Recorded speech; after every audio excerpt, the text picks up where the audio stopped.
The lumber mill is pretty far from here. If that's where she was killed, why would the killer go to all the trouble of carrying her all the way here? I don't know yet.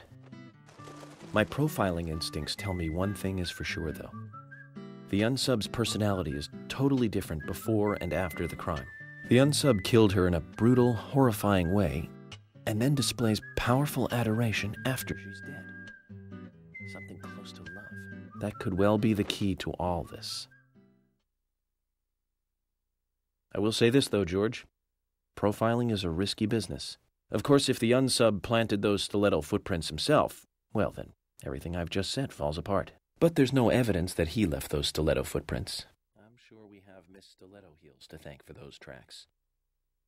All I can do is deduce the unsub's feelings in light of the evidence, and carefully figure the unsub's MO, modus operandi, his way of thinking. It usually unveils something that a normal forensic analysis may overlook. That's my way of profiling. It's not for everyone, but it works for me. When I first joined the force, this lumber mill was still in full swing. It closed up right when I first moved here. And now it's totally abandoned. I presume so. I've never really been inside, so I don't know for sure, but it sure is run down. Deserted buildings are perfect for criminal hideouts and activities. I keep telling Harry to have the place torn down.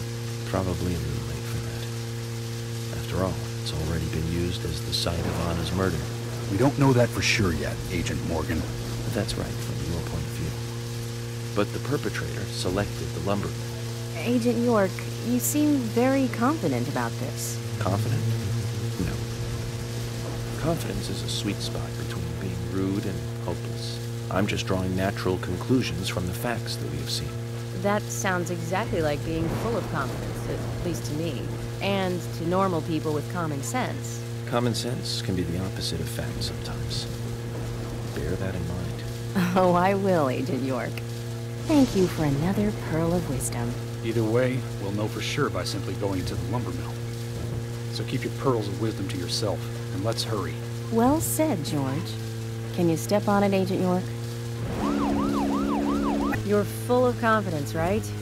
Let's get to the lumber mill.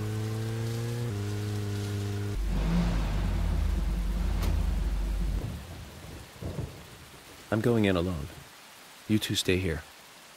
I can't concentrate on profiling with other people around me. Now hold on a minute. We're investigating this case together. Listen, I can't risk the crime scene being compromised by you two. What are you saying? You're not the only professional law enforcement officer here, Agent Morgan. We know how to secure a crime scene. I'm sorry. That was rude of me. But this is how I operate. Furthermore... Yes? Furthermore what? To me, the outsider FBI agent, every citizen of this town is a suspect.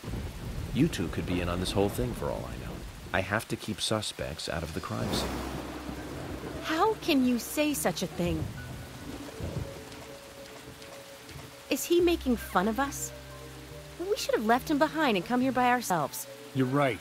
I've never been so insulted. I'm sorry, but I'm just doing my job.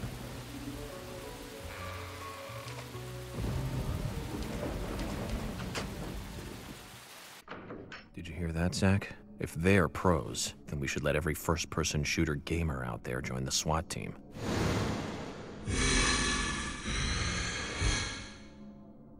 Zach, they're here.